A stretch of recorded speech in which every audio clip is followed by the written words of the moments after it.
দিয়ার সংসারে আমার সকল বন্ধুকে জানাই সাগর আমন্ত্রণ। তোমাদেরকে আগের দিনকেই আমি বলেছিলাম তোমাদেরকে আমি পাহাড় দেখাবো, বরফ দেখাবো। তো চলো আমার সাথে আজকে তোমরা পাহাড় বরফ দুটোই দেখবে। সবথেকে বড় কথা হচ্ছে আমরা গিয়েছিলাম এপ্রিলে। এটা হচ্ছে আমরা এখন যাব হচ্ছে কালাপাথর। দেখতে পাচ্ছ এটা কালাপাথর জায়গাটার নাম, যেটা লাচেনে পড়ে। আর এই কালাপাথরে সৌন্দর্যটা পুরোটাই আলাদা, দেখেই বুঝতে পারবে এত সুন্দর জায়গা। আর পাথরগুলো পুরো কালো, তার উপরে সাদা বরফ যেন আরও সুন্দর করে তুলেছে পুরো পরিবেশটা। তো এখানে আমরা অনেক ফটোশ্যুট করেছি, অনেকে আমাদের সাথে যারা গিয়েছিলো গাড়িতে তারা ভিডিও করেছে, রিলস করছিল। তো এখানে খুব সুন্দর কাপেলস শ্যুট হচ্ছিল। আশেপাশের জায়গাটা দেখো, ফটোগুলো দেখো কত সুন্দর, যেন মনে হচ্ছে পুরো তুলি দিয়ে আঁকা, তাই না? এবার এখানটা একটুখানি সবাই গাড়িটাকে দাঁড় করিয়েছিল, যেখানে আমাদের গাড়িটা দাঁড় করিয়েছিল ওখান থেকে একটুখানি হেঁটে গিয়ে কালাপাথরে ওখানে যেতে হবে, কেন পুরোটা গাড়িটা যাবে না। বিকজ এখানে যাওয়ার একটা রুলস হচ্ছে তোমাকে খুব তাড়াতাড়ি উঠে চলে যেতে হবে। আমরা ভোর 6টায় বেরিয়ে গেছিলাম, কেননা এখান থেকে তুমি 10টা থেকে 11টার মধ্যে নেমে গেলে ভীষণ ভালো, কারণ তারপরে ওয়েদারটা একটু খারাপ হতে শুরু করে। আর বিশেষ করে সেই টাইমটা একটুখানি ওয়েদারটা একটুখানি খারাপই হচ্ছিলো, যেটা আমরা তো খুবই এনজয় করেছি। চলো আমাদের সাথে তোমরাও দেখো কীভাবে আমরা এনজয় করলাম, সিনটা কীরকম, সাইড সিনটা চলো দেখা যাক। পরিবেশটা এত সুন্দর, এখানে পাহাড়টা দূর থেকে এত সুন্দর লাগছে। আর সব থেকে অবাক দেখো, মাটিটা পুরো জমিটা যেটা আছে পুরো শুকনো, মরুভূমির মতন লাগছে, তাই না? ওই শুকনো দেখো, কালা পাথরটা কত সুন্দর লাগছে, যেন মনে হচ্ছে তুলি দিয়ে আঁকা, বরফে ঢাকা। সব থেকে অবাক ব্যাপার হচ্ছে আমরা এপ্রিলের একদম শেষের দিকে গিয়েছিলাম, তারপরও এত বরফ পেয়েছি, এতেই আমাদের মনটা খুব ভালো করে হয়ে গেছে। কি সুন্দর না জায়গাটা?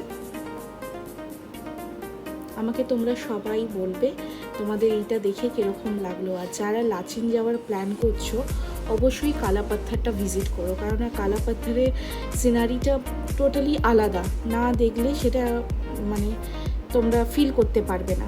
এত সুন্দর জায়গাটা। এখনও কিন্তু কালাপাথর আমরা পৌঁছাইনি, রাস্তার মধ্যেই আছি। তাও সাইড করে দেখো কত সুন্দর লাগছে।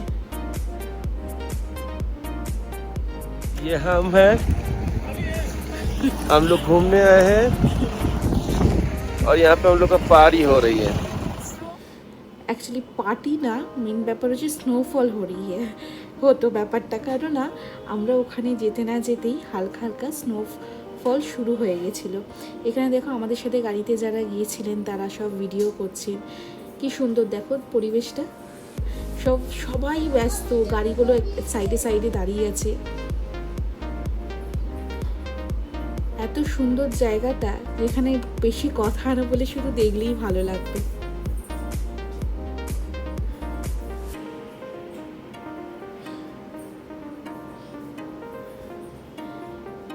এবার আমরা কালাপাথর থেকে নেমে গেলাম। নেমে আমরা একটা জায়গায় একটু রেস্ট নিচ্ছিলাম। ওখানে অনেকেরই কালাপাথরের ওখানে বেশিরভাগ এজেড মানুষরা গেলেই একটুখানি শরীর খারাপ করে। আর শেয়ারিংয়ের গাড়ি মানে বুঝতে পারছো, সবাই মানে যে সবার সব কিছুটা সমান হবে তা না, তাই একটা জায়গায় থেমে একটু সবাই রেস্ট নিচ্ছিল। আমরা যাচ্ছিলাম হচ্ছে গুরুদগমা লেকের দিকে। গুরুদগমা লেকের দিকে যেতে যেতে দেখো অলরেডি স্নোফল আরম্ভ হয়ে গেছে। মানে স্নোফল এটা বলবো না, স্নোফ্লেক্স আস্তে আস্তে ধীরে ধীরে একটু একটু করে স্নোফল হচ্ছিলো, খুব লাইট, যেটা পরবর্তী সময় আমরা খুবই এনজয় করেছি, সেটা তোমরা ভিডিওতেই দেখতে পাবে।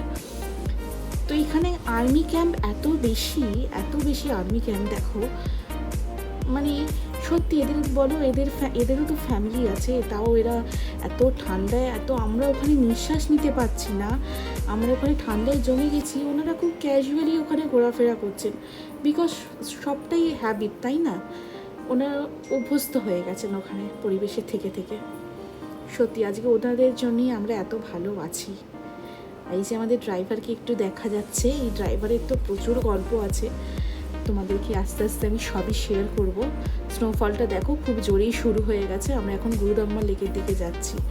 গুরুদগমা লেকের দিকে যাবার সময় অলরেডি মানে রাস্তাতে অন দ্য ওয়েতে যত কাছে যাচ্ছিলাম লেকের কাছাকাছি, আমার কিন্তু ব্রিদিং প্রবলেম হালকা হালকা করে একটু শুরু হয়ে গেছিলো, বুঝতে পারছিলাম না, বুকের আর গলাটা যেন মনে হচ্ছিলো শুকিয়ে গেছে। এত কি সুন্দর দেখো গুরুদাম্বার লেকটা, দেখো কত সুন্দর, কি সুন্দর দেখো, অসম্ভব সুন্দর জায়গা একটা, মানে সার্থক, মানে এবারে ট্যুরটা আসা আমাদের সার্থক।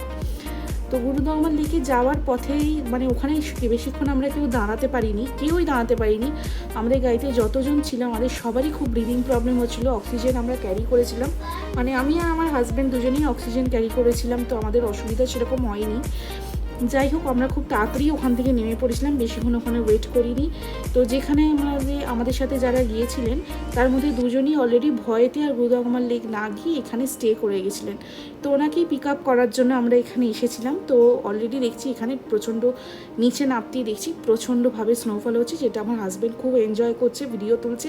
আর আমি তখন একটুখানি ওই হোটেলটা, মানে ছোট ওই হোটেলই বলতে গেলে, ওর ভেতরে একটুখানি ঢুকেছিলাম। তো এই হচ্ছে হোটেলটা যেখানে আমরা ছিলাম রাত্রিবেলা। তো এর পরের এপিসোডটা দেখার জন্য অবশ্যই বন্ধুরা আমার পাশে থেকো, আমাকে সাবস্ক্রাইব করো, আর ভিডিওটি পছন্দ হলে প্লিজ লাইক করো, শেয়ার করো নিজেদের সাথে।